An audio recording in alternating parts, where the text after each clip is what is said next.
요즘 청년 10명 중 3명이 30대가 넘어도 부모와 함께 살고 있습니다. 취업난, 주거비 부담도 이유지만 그 뒤에는 50대, 60대 부모님들의 희생이 숨어 있죠. 내 노후 자금 까먹으면서도 자녀 뒷바라지하는 부모들의 현실, 그리고 이제는 우리도 우리 인생을 살아야 하는 이유를 함께 이야기해 봅니다. 자녀 문제로 고민하시는 모든 분들께 위로와 용기를 드립니다. 여러분, 혹시 이런 말 들어보셨어요?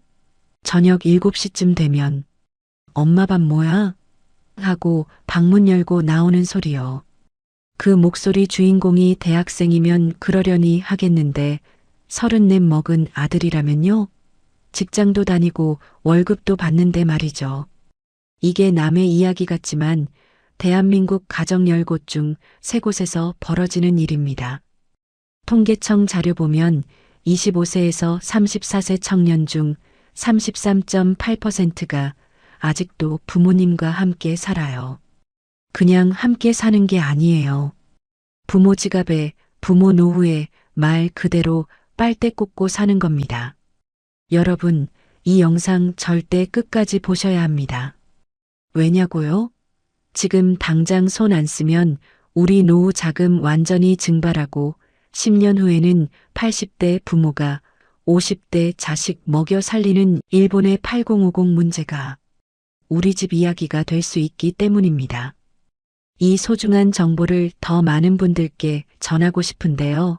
구독 버튼 한번 눌러주시고 좋아요도 꼭 눌러주시면 정말 큰 힘이 됩니다. 여러분의 작은 클릭 하나가 같은 고민을 하는 다른 분들에게도 큰 도움이 되거든요. 알림 설정까지 해주시면 앞으로도 유익한 정보 빠르게 받아보실 수 있습니다. 진심으로 감사드립니다. 제가 아는 분, 올해 61세 이순자 씨 이야기부터 해드릴게요. 이분한테 직접 들은 얘긴데요. 진짜 가슴이 아팠습니다. 아들이 35인데 아직도 집에서 살아요. 대기업 다니고 연봉 5천 받는다는데 집에 생활비는 단 1원도 안 낸대요. 어느 날 이순자 씨가 용기 내서 아들한테 말했대요. 얘야, 엄마가 미안한데 내가 이제 월급도 받으니까 집에 매달 30만 원만 좀 줄 수 있을까? 그랬더니 아들이 뭐라고 했는 줄 아세요? 엄마, 나 지금 적금 3개 넣고 있어. 결혼 자금 모으는 거야. 그런데 무슨 돈으로 생활비를 내? 이순자 씨가 할 말이 없더래요. 아들 결혼 자금 모으는 거 기특하다고 생각하면서도 한편으론 기가 막히더래요. 그 적금 넣는 돈은 다 어디서 나온 건데요? 엄마가 아침밥 해주고 저녁밥 해주고 주말에 고기 구워주고 빨래해주고 청소해주고 전기세, 수도세, 인터넷비 다 내주니까 가능한 거잖아요. 한 달에 식비만 따져도 80만 원은 나가는데 그걸 계산하면 아들은 1년에 거의 1,000만 원을 공짜로 쓰는 거예요. 5년이면 5천만 원이고요. 더 속 터지는 건 태도예요.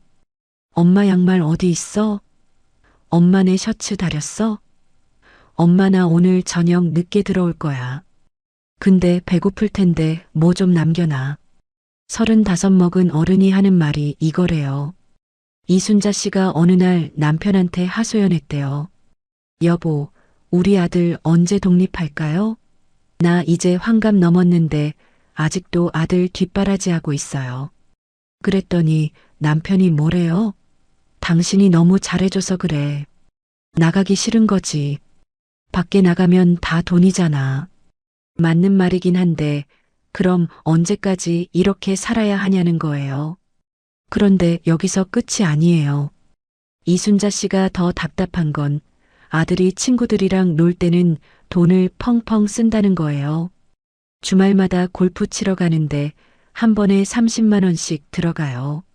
술 먹으러 가면 2차, 3차까지 가서 한 번에 15만 원씩 써요.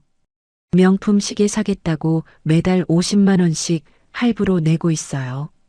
그러면서 집에는 한 푼도 안 낸다는 거죠. 이순자 씨가 너 골프 칠 돈 있으면 집에 좀 보태라 했더니 아들이 엄마 그건 내 스트레스 푸는 거야. 회사 생활하면서 얼마나 힘든데 그것마저 못하게 해? 그러더래요. 이순자 씨가 그날 밤에 혼자 계산기 두드려 봤대요. 아들이 대학 졸업하고 집에 들어온 게 10년 전이에요. 그동안 식비, 공과금, 명절 용돈, 차보험료, 경조사비, 핸드폰 요금까지 다 합치면 매달 평균 85만 원이 나갔어요. 10년이면 1억 200만 원입니다. 거의 1억이 넘는 돈을 아들한테 쓴 거예요.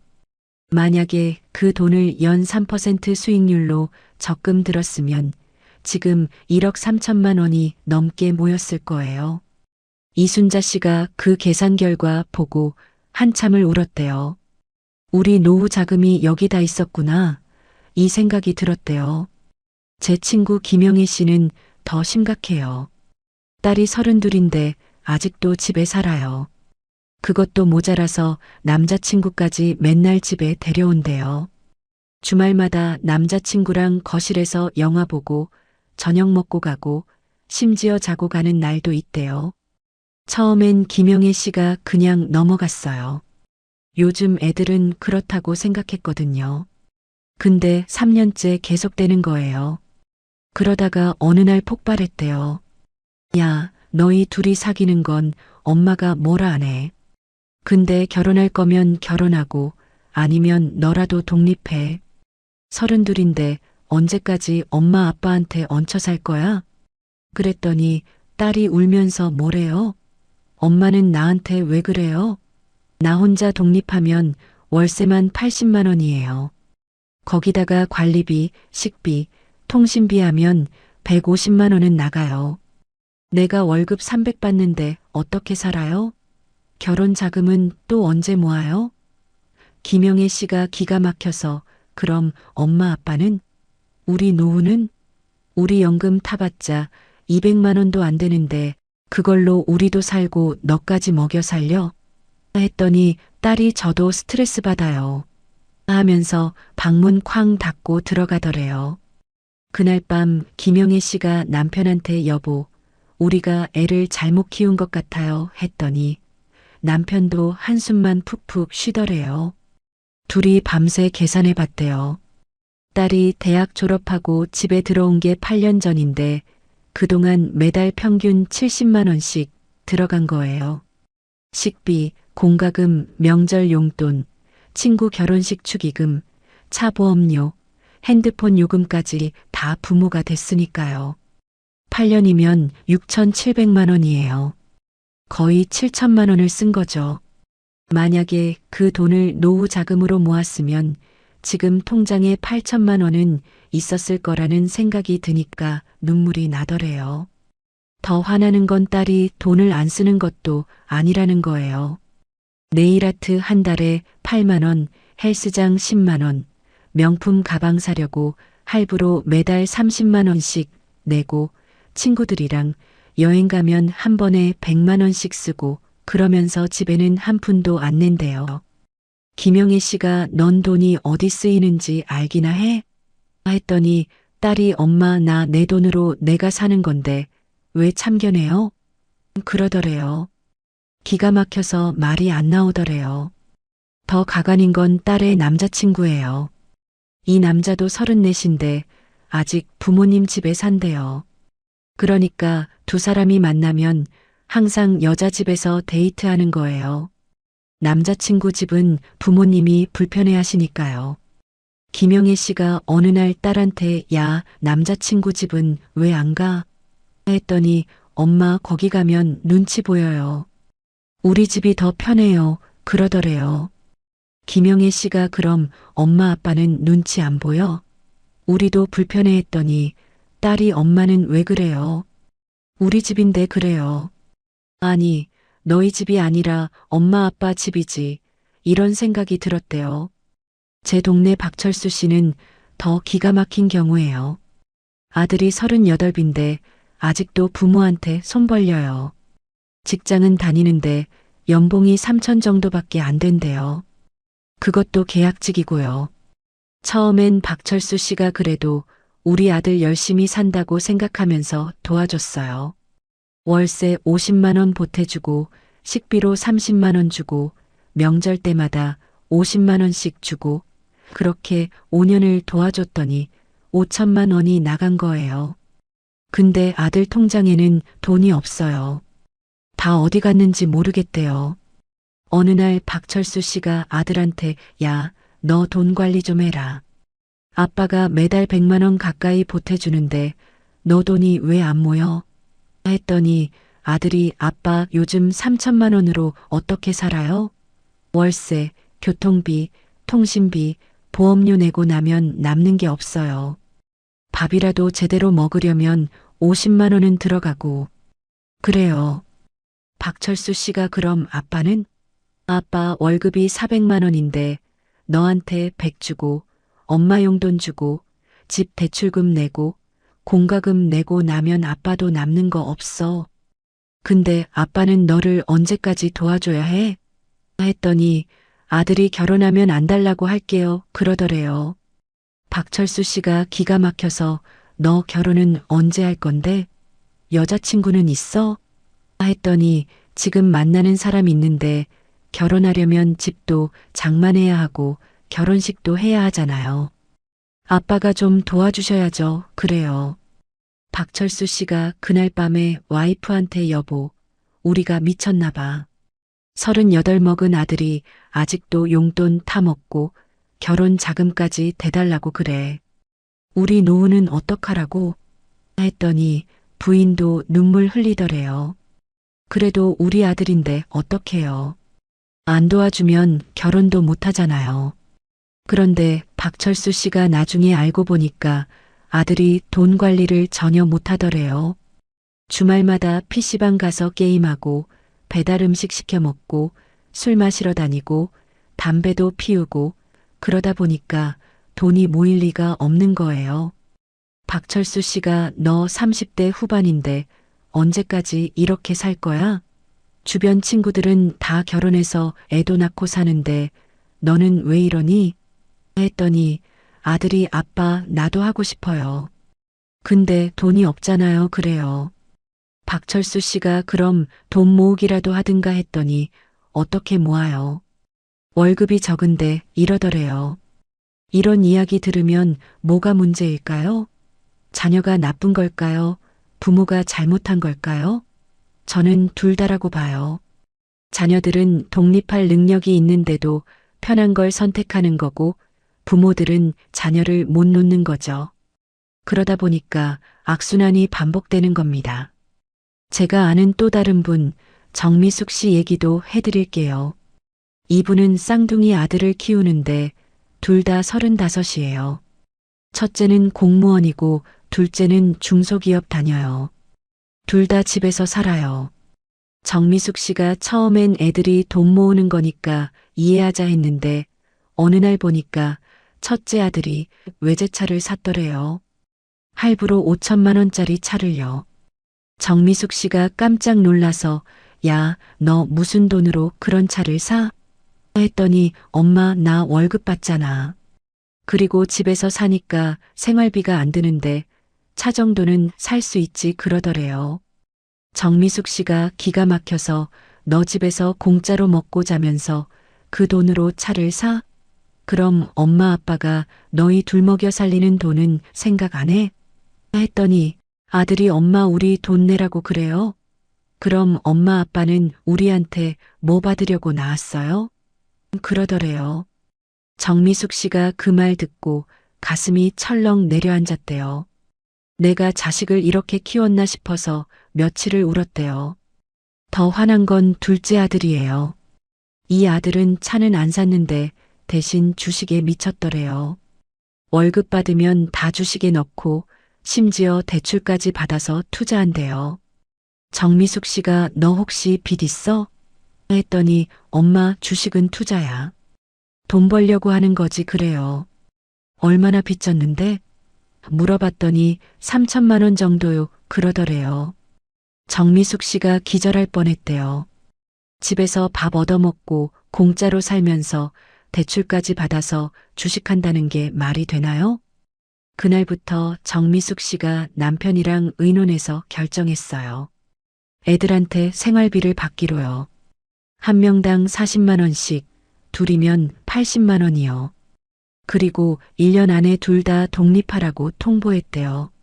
아들들이 발칵 뒤집혔죠. 엄마 미쳤어요? 우리가 무슨 남인데 생활비를 내요? 그리고 1년 안에 독립하라고? 전세금은 어디서 구해요? 난리가 났어요. 근데 정미숙 씨가 이번엔 안 물러섰대요. 너희가 남이 아닌 건 맞아. 근데 너희도 이제 35이면 어른이야. 어른이면 자기가 먹는 건 자기가 책임져야지. 그리고 독립 자금은 너희가 모아. 1년이면 충분해. 월급 받으면서 집에서 생활비도 안 내고 살면 1년에 2천만 원은 모을 수 있어. 그걸로 전세 얻으면 돼. 이렇게 단호하게 말했대요. 처음 3개월은 정말 힘들었대요. 아들들은 계속 불만이고 집안 분위기는 최악이고 정미숙 씨도 이게 맞는 건가 싶어서 수없이 흔들렸대요. 큰아들은 엄마가 우리한테 너무 매정해요. 다른 집은 부모가 다 도와주는데 우리 엄마만 이래요. 그러고 둘째는 말도 안 하고 방에만 틀어박혀 있고요. 남편도 처음엔 그래도 우리 애들인데 너무 심한 거 아니야? 이러더래요. 근데 정미숙 씨가 참았어요. 그리고 매달 생활비를 꼬박꼬박 받았어요. 처음엔 아들들이 마지못해 내더니 3개월 지나니까 조금씩 태도가 달라지더래요. 자기가 돈을 내니까 전기도 아껴 쓰고 밥도 남기지 않고 빨래도 자기가 하고 그러더래요. 6개월 지나니까 돈 모으는 재미를 알았는지 적금도 넣기 시작하더래요. 그리고 정말로 1년 후에 아들들이 독립했어요. 둘이 같이 투룸을 얻어서 나갔대요. 처음엔 정미숙 씨도 걱정 많이 했는데 6개월 지나니까 애들이 달라지더래요.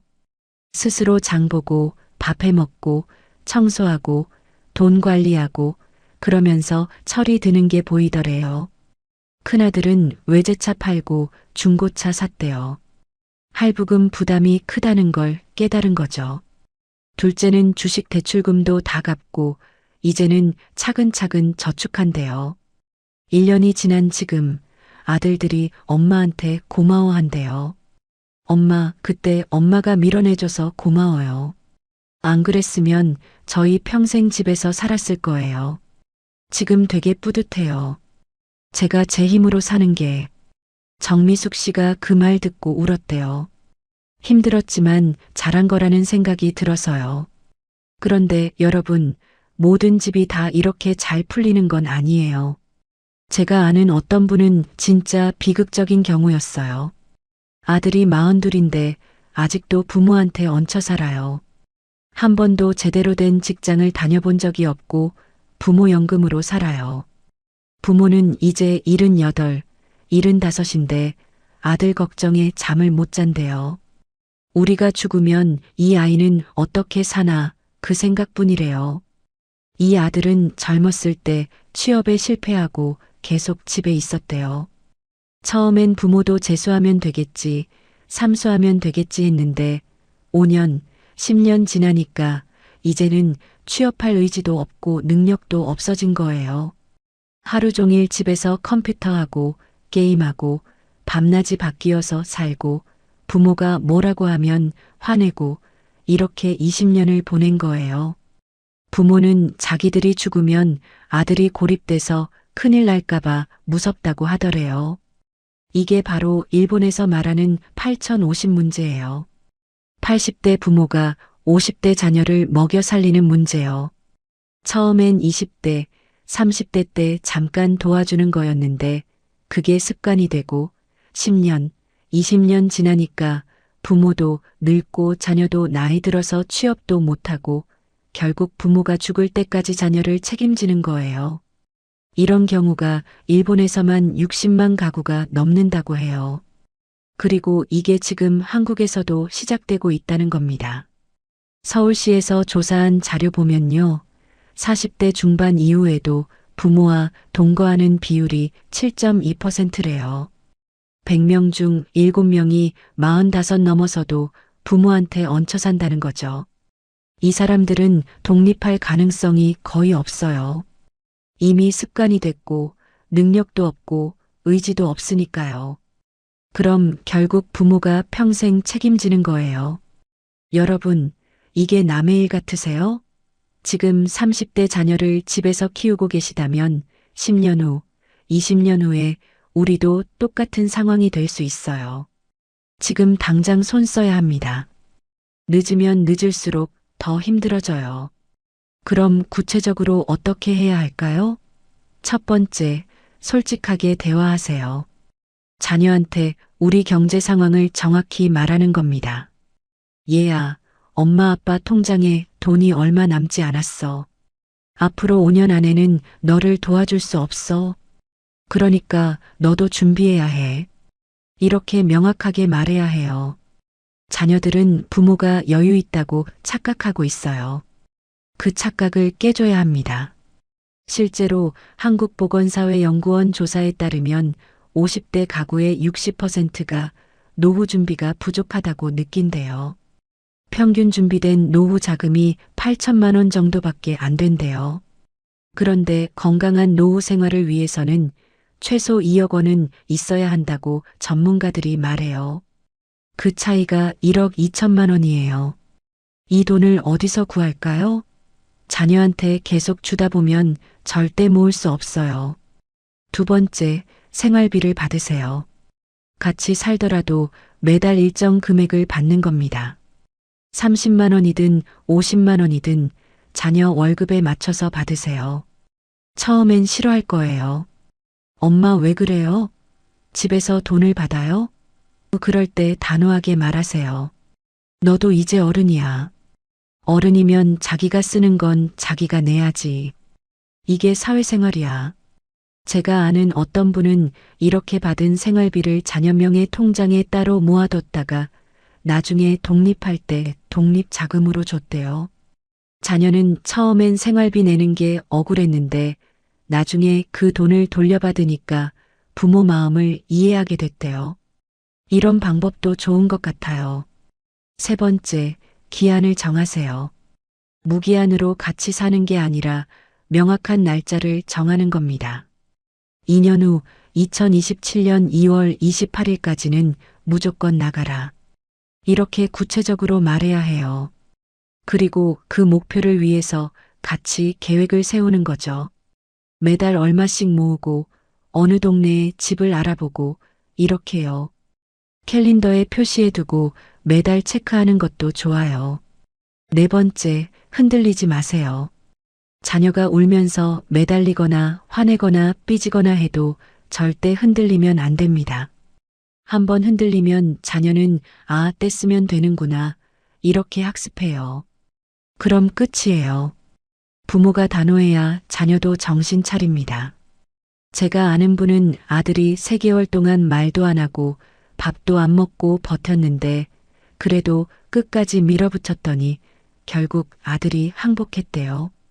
5번째, 부부가 한마음이 되세요.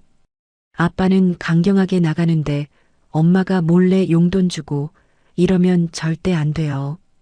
부모가 한 목소리를 내야 자녀가 진지하게 받아들입니다. 부부끼리 먼저 충분히 의논하고 같은 방향으로 가세요. 저희 이웃집도 이 문제로 부부 싸움 엄청 했대요. 아빠는 강경파인데 엄마가 자꾸 무너지니까요. 나중에 엄마가 결심하고 나서야 문제가 풀렸대요. 근데 말이죠. 이렇게까지 해야 하나 싶을 때도 있어요. 우리 자식인데 왜 이렇게 박정하게 대해야 하나, 좀 더 도와주면 안 되나, 이런 생각 들죠. 저도 그래요. 제 자식한테 생활비 받는다고 생각하면 마음이 아파요. 근데 여러분, 진짜 사랑이 뭘까요?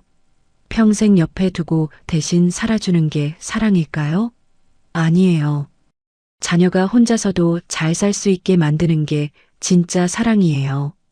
우리가 언제까지 살 것 같아요? 10년? 20년? 그 후에는요? 자녀가 혼자 남았을 때 아무것도 못하면 그게 더 큰 불행이에요. 지금 당장은 우리가 밀어내는 게 잔인해 보일 수 있어요. 근데 10년 후, 20년 후를 생각하면 지금 독립시키는 게 자녀를 위하는 길입니다. 그리고 한 가지 더 중요한 게 있어요. 우리 자신을 위해서도 이제는 우리 인생을 살아야 해요. 50대, 60대가 인생의 끝이 아니잖아요. 요즘은 100세 시대예요. 우리한테도 앞으로 30년, 40년이 남았어요. 그 긴 시간을 자녀 뒷바라지만 하면서 살 순 없어요. 우리도 여행 가고 싶고, 취미 생활하고 싶고, 친구들 만나서 즐기고 싶잖아요. 근데 자녀한테 돈 다 쓰면 우리는 뭐 해요? 그냥 집에서 TV나 보면서 늙어가는 거예요? 그게 우리가 원하는 삶인가요? 한국 노인 빈곤율이 OECD 1위래요. 왜 이런 일이 벌어질까요? 젊었을 때 번 돈을 다 자녀한테 쏟아붓고 정작 자기 노후는 준비 못해서예요. 그러다가 나이 들어서 아프면요?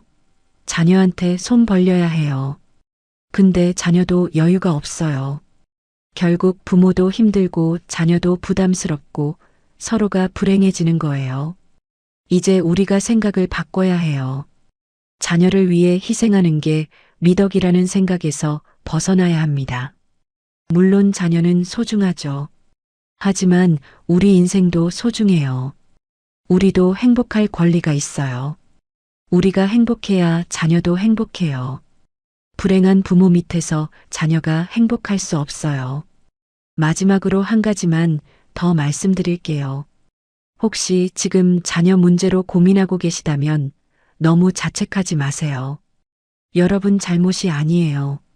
이건 사회 구조적인 문제예요. 다만 이제부터라도 우리가 현명하게 대처하면 됩니다. 늦었다고 생각할 때가 가장 빠를 때예요. 오늘부터 시작하세요. 자녀와 솔직하게 대화하고 명확한 기한을 정하고 단호하게 밀고 나가세요. 오늘 이 영상이 여러분께 조금이라도 도움이 되었길 바랍니다. 같은 고민하시는 분들이 정말 많으실 거예요. 그분들을 위해서도 이 영상 공유해 주시면 감사하겠습니다. 앞으로도 시니어 여러분의 행복한 노후를 위한 정보 계속 가져올게요. 다음 영상에서 또 뵙겠습니다. 여러분 모두 건강하시고 행복하세요. 오늘도 이 영상 봐주셔서 진심으로 감사드립니다.